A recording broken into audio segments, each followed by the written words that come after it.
chegamos ao capítulo 4. E o capítulo 4 não é da Lei Complementar 75, porque nós terminamos a Lei Complementar 75, mas sim referente à Constituição Federal, ou seja, o tratamento que a Constituição dá ao Ministério Público, tanto da União quanto dos estados. Então, vamos falar a respeito da questão 1 do capítulo constitucional. Vamos abordar agora, portanto, as questões constitucionais que tratam a respeito do Ministério Público. E antes de qualquer coisa, eu queria fazer uma breve introdução aqui com vocês. Por quê? Porque a questão 1, ela trata a respeito da organização. Quem é incumbido de organizar, mais especificamente no que diz respeito a legislar? Quem é incumbido de legislar sobre a organização do Ministério Público? A Constituição Federal, ela trata a respeito dessa questão a partir dos artigos 127 e seguintes, pessoal. Então, é importante que vocês memorizem esses artigos, não tem como fugir disso. Mas só para a gente fazer uma pequena revisão, lembrando que o Ministério Público Brasileiro, ele é subdividido em Ministério Público da União, temos 4 ramos dentro do MPU, e Ministérios Públicos Estaduais. Isso está lá no artigo 128 da Constituição Federal. A essa altura do campeonato, você já sabe isso de frente para trás, de trás para frente, certo? Acompanha aí pelo PDF, tá? Para ficar mais explicadinho, porque tá ilustrado, fica melhor até para você obter a memória fotográfica, para fingir memória fotográfica. Então, gente, a gente tem 26 Ministérios Públicos Estaduais e um Ministério Público da União, que é o Ministério Público que você vai pertencer, se Deus quiser, com 4 ramos, ok? Tá, beleza. Aí, lá no artigo 128, continuamos nele, parágrafo 5º da Constituição Federal, a gente tem um dispositivo muito importante. Ele diz o seguinte, que cabe ao próprio chefe do Ministério Público, por meio de lei complementar, elaborar as suas normas gerais. E diante deste mandamento constitucional, o que aconteceu? Essas normas, elas foram editadas. É importante fazer a leitura porque cai muito esse dispositivo em questões. Vamos lá, 128, parágrafo 5º. Leis complementares da União e dos Estados, porque nós temos um Ministério Público da União e 26 Ministérios Públicos dos Estados, cuja iniciativa, é aqui que é o X da questão, cuja iniciativa é facultada aos respectivos procuradores gerais. Você tá vendo aqui governador? Não, né? É a mesma coisa, gente. Eu tô dentro da minha casa. Minha casa, minhas regras. Aí vem a minha sogra, faz conta, e quer organizar, quer colocar a organização, a forma como eu vou organizar os copos, os pratos, o meu quarto. Não, minha casa, minhas regras. Ministério Público é a casa dos promotores, dos procuradores, enfim, dos servidores. Então, quem vai ditar as regras é o chefe do Ministério Público. É a mesma lógica, entendem, pessoal? Então, cuja iniciativa é facultada aos respectivos procuradores gerais, ou seja, os chefes dos respectivos ministérios públicos, estabelecerão a organização, as atribuições e o estatuto de cada MP, observadas relativamente a seus membros, e aí depois a gente vai falar sobre isso.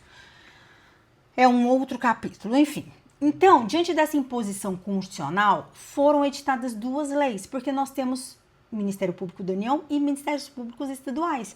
Então, a gente tem a Lei Complementar 75/93, que ela traz as normas gerais do Ministério Público da União, aquela que a gente já se debruçou e vai continuar se debruçando até a data da prova, sempre revisando, né, as questões. E a Lei Complementar 8.625. A Lei Complementar 8.625, e aqui eu peço que acompanhem pelo PDF, tá? A gente tá ali, ó, 128, parágrafo 5º, montei uma tabelinha para vocês.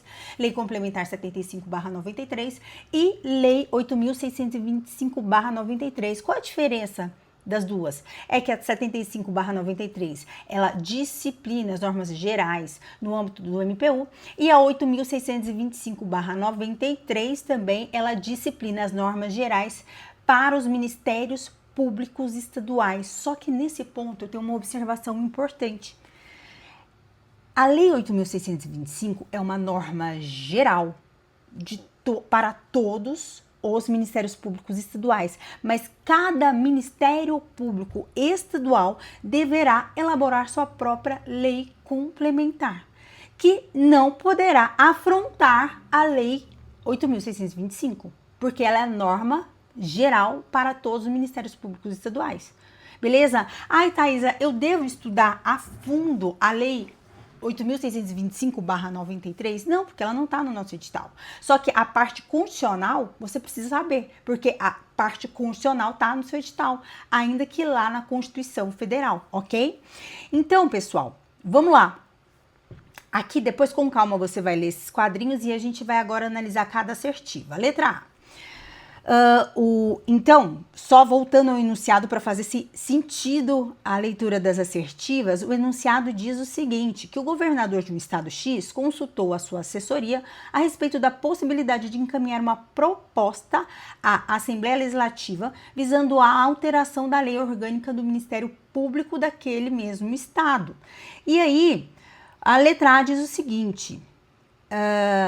O governador está legitimado, juntamente com o Procurador-Geral de Justiça, para apresentar o projeto de lei complementar que deve se harmonizar às normas gerais veiculadas na Lei Complementar Nacional? Aqui, o X da questão é o início. De quem que é a iniciativa para elaborar essa lei complementar? Em algum momento está lá concorrente, chefes dos ministérios públicos de forma concorrente com o governador? Não, tão somente o respectivo procurador-geral, que é o chefe do Ministério Público, daquele Ministério Público estadual. E a segunda parte da assertiva está correta, porque ela diz assim, que deve se harmonizar as normas gerais veiculadas na Lei Complementar Nacional. O que a gente disse? Que a Lei 8.625 é a Lei Complementar Nacional dos Ministérios Públicos Estaduais, mas cada Ministério Público deverá editar sua própria lei complementar organizadora. E ela não pode ir de encontro com essa lei complementar nacional.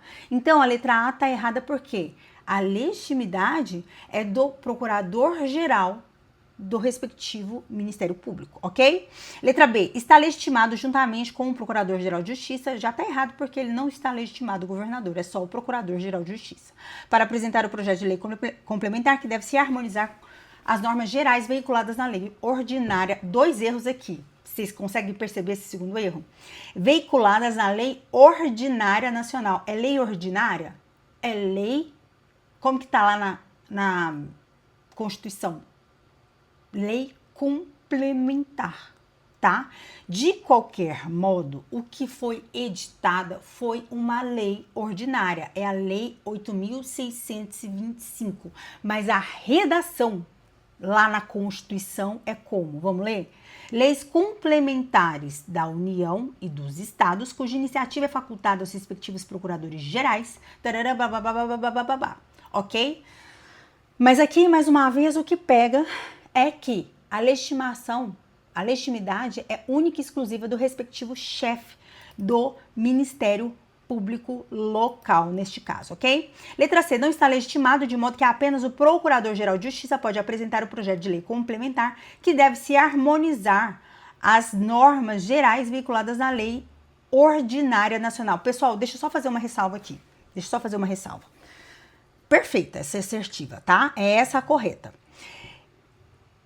De fato, o que nós temos é uma lei ordinária, né? A lei geral que organiza de forma geral os ministérios públicos estaduais. Vamos deixar um pouquinho de lado a Lei Complementar 75, só para explicar essa parte, porque essa parte é constitucional, pode cair, em que pese não cair a Lei 8.625 para vocês, tá?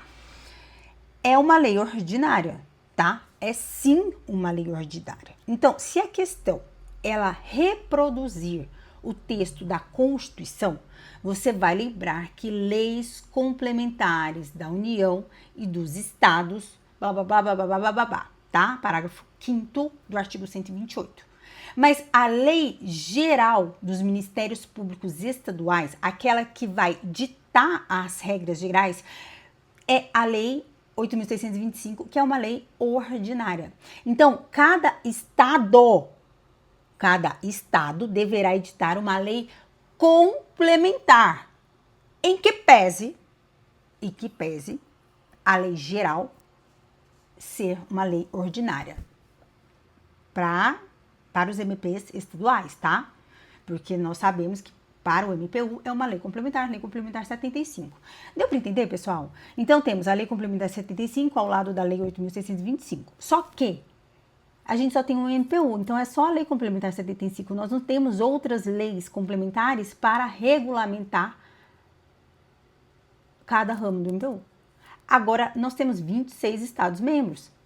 Cada estado-membro deverá editar a sua própria lei complementar. Basicamente, pessoal, essa lei complementar de cada estado-membro, ela vai reproduzir a 8.625 com maior detalhamento, tão somente. E ela não pode ir de encontro, ela não pode malferir, não pode disciplinar algo de forma diversa que trouxe a lei 8.625, ok?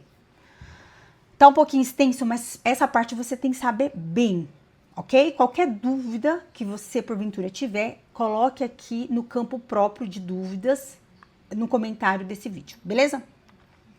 Letra D. Está legitimado juntamente com o Procurador-Geral de Justiça para apresentar o projeto de lei ordinário. Tudo errado, né, pessoal? Não está legitimado juntamente com o Procurador-Geral de Justiça. Quem está é tão somente o Procurador-Geral de Justiça.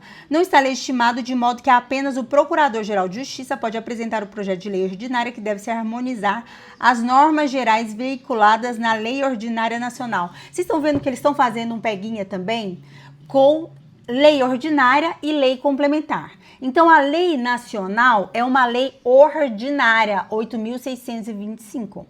Mas as leis que vão regulamentar os ministérios públicos estaduais, cada um deles é uma lei complementar. Ficou claro isso? Por que tá falso? Porque aqui tá, pode apresentar projeto de lei ordinária que pode se harmonizar as normas gerais vinculadas à lei ordinária nacional. De fato, a lei nacional é uma lei ordinária, mas as leis a serem editadas em cada estado são leis complementares. Ok, pessoal? Por isso, ela é falsa, o gabarito, portanto, é letra C.